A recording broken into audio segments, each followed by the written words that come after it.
I wanted to focus today really on what we can do, as a group, so to speak, in terms of how can we collaborate and drive change through our more conscious consumption, and hopefully go through a couple of areas that I think are interesting to look at. Mary very kind of well introduced the whole ESG concept, so I'm not going to spend a huge amount of time on this, but we're focused on the environment as part of this conversation. And just to kind of put this slide in a nutshell, from a business perspective, we align with ESG and we kind of care very much about certain things, i.e. Food, sustainability, water efficiency, and climate action. So that's what we focus on when we work with a company, from an investment perspective, and from a rating perspective. So I'll keep going and kind of get into the detail of what I wanted to cover. So this is really about, okay, so what can we do? How can we make an impact as either a business or as an individual in how we consume? And there are a couple of general things that may be quite obvious, and I don't want to teach people how to suck eggs, so to speak, but I think there are two aspects in every slide I'm going to go through. One is business and one is individual. So if we think about businesses, obviously measure and manage your carbon profile, which Mary is an expert in terms of driving that through and providing consultancy and change, right, with respect to what a company should do. Most companies, well, a lot of companies don't even know where to start. I should mention that we focus on SMEs, so small and medium-sized companies. So they're not large corporates with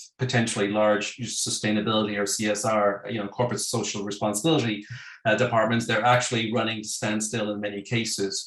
Many are well-intentioned, but they run out of time and they certainly run out of resource. So the thing that we're trying to do with our platform, and I'll talk about that a little bit later, is to provide the linking into the resources that will help those companies make change. But if you don't measure something, you can't change it. And with these companies, that's the message here: measure and manage your carbon profile will follow.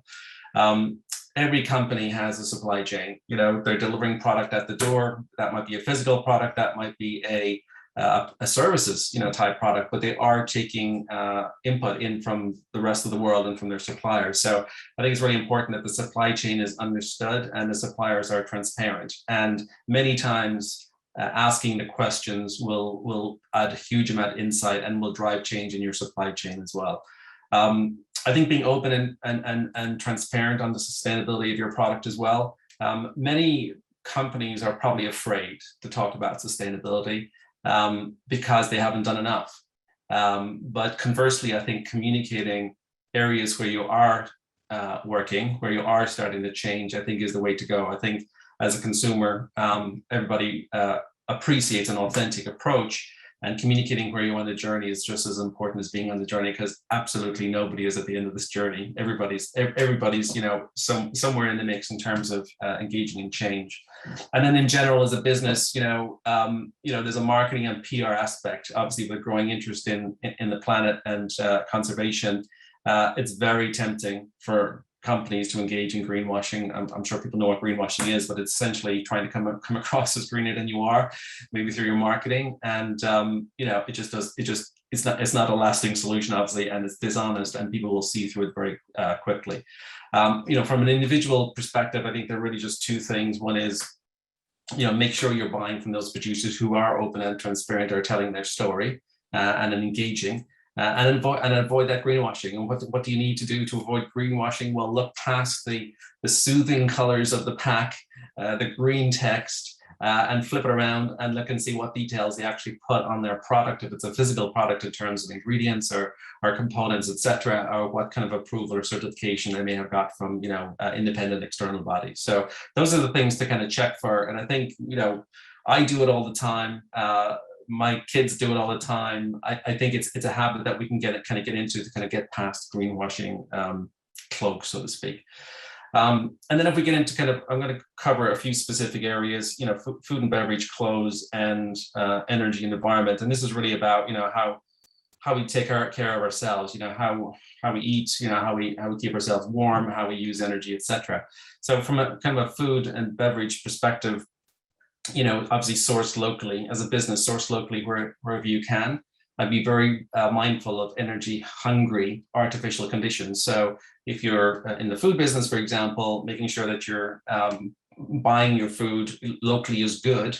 But if you're buying it from a greenhouse that has been artificially heated using lots of energy to kind of get you those lovely colored strawberries, that doesn't make any sense. In that case, it's better to look elsewhere or further afield to places where those conditions are more natural. The actual cost of shipping things around the world from a carbon perspective is very low compared to the energy that will be used to create this kind of artificial environment for your business. Focusing on sustainable packaging, obviously into and out of your operation. So it's not just obviously what you're doing yourselves and how you're packing things and sending them out the door and delivering them, whatever delivery service you may be using, but it's also looking at what comes in from your supplier, and basically pushing the power of the consumer as a business down into your supply chain. Incorporating plant-based products into your appeal or into your offering. So if you're a restaurant, for example, obviously more and more companies or hospitality outlets are providing plant-based options. But I think there's a kind of an important stat here which links back to both health and to the carbon footprint of food and of agriculture in general. I think there's about 23, depending what study you look at, 23 to 30% of our carbon footprint today as humans is associated with livestock.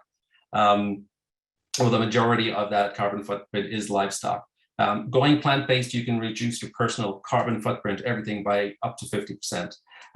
Being flexitarian, because not everybody's going to go plant-based, obviously, but being flexitarian, i.e. just not eating meat one day a week, can also reduce your carbon footprint quite significantly, up around 10, 15% or so. So those are things to kind of keep in mind in terms of your product as a business and how you're building in that appeal, and make it easier for people to kind of make a carbon friendly decision and a healthier decision. From an individual, as I just said, making those changes, change what's on your plate. It's the biggest power. It's the largest power that an individual has in terms of reducing their own carbon footprint. So change your mindset. Think cuisine rather than think of meat or different types of meat.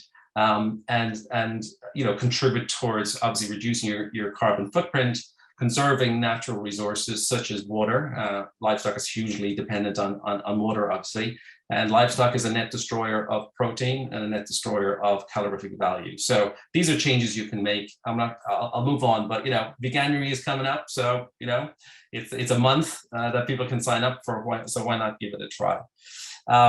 Clothes and accessories. Okay, how do we keep ourselves warm? I think it's important that businesses make their products more desirable, make them more desirable than their non-sustainable alternatives. Now, of course, there's a cost to sustainability, and nothing is for free, but I think that businesses can do a lot more to build into their PR machine and their marketing machine to actually make the sustainable alternatives the attractive product. And obviously with more advertising power behind that, volumes will increase, prices will come down. So there's a contribution I think that businesses can make to ensure that if they have a suite of products. And again, this comes back to the journey and transparency.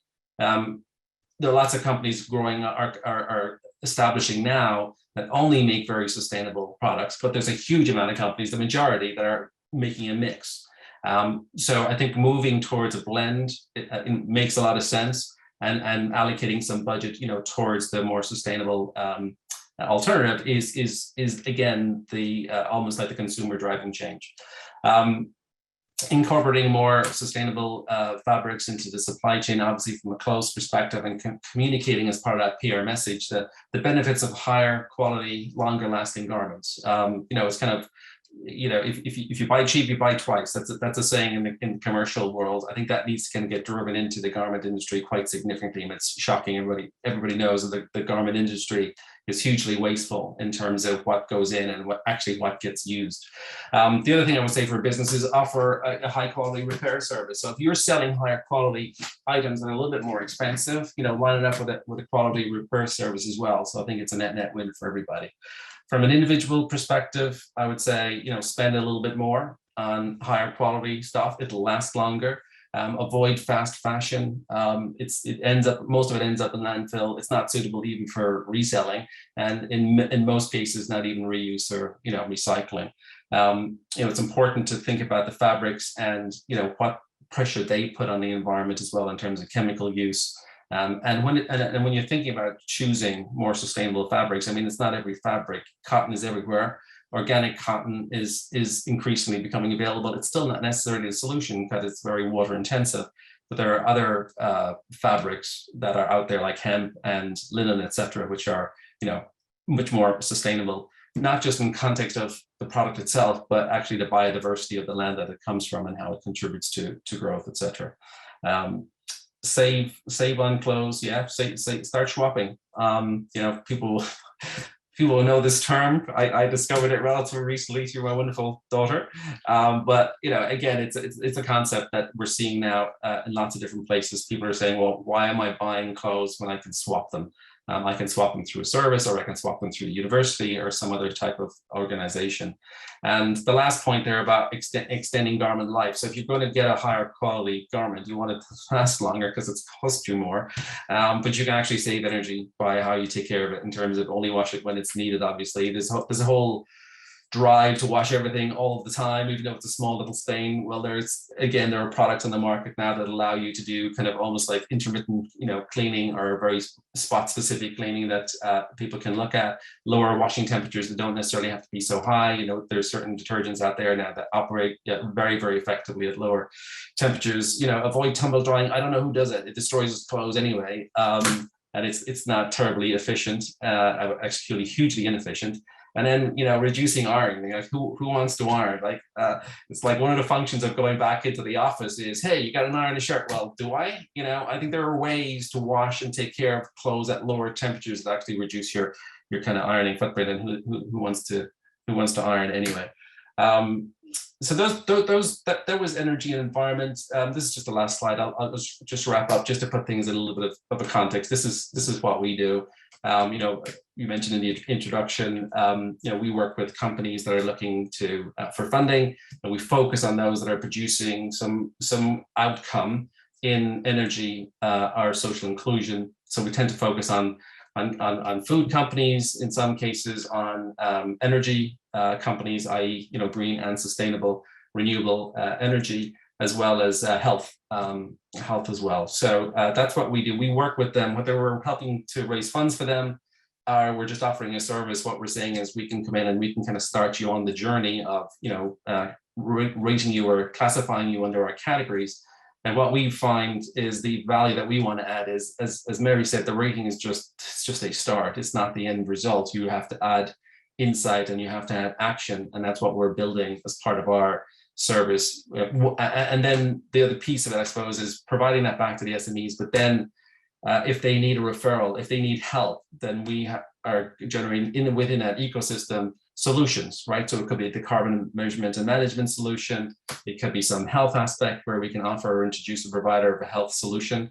And the finance piece is basically us, right? Where we would step in and we would say, okay, you have a financial need. How can we help you to raise funding of whatever sort to kind of make that outcome happen as a company? And obviously those are financially attractive companies that are well led and everything else. So that's what we do and how we put it into context. Today's discussion obviously is all about obviously the businesses and the consumers and what we can all do to collaborate together to make effective change, more effective change.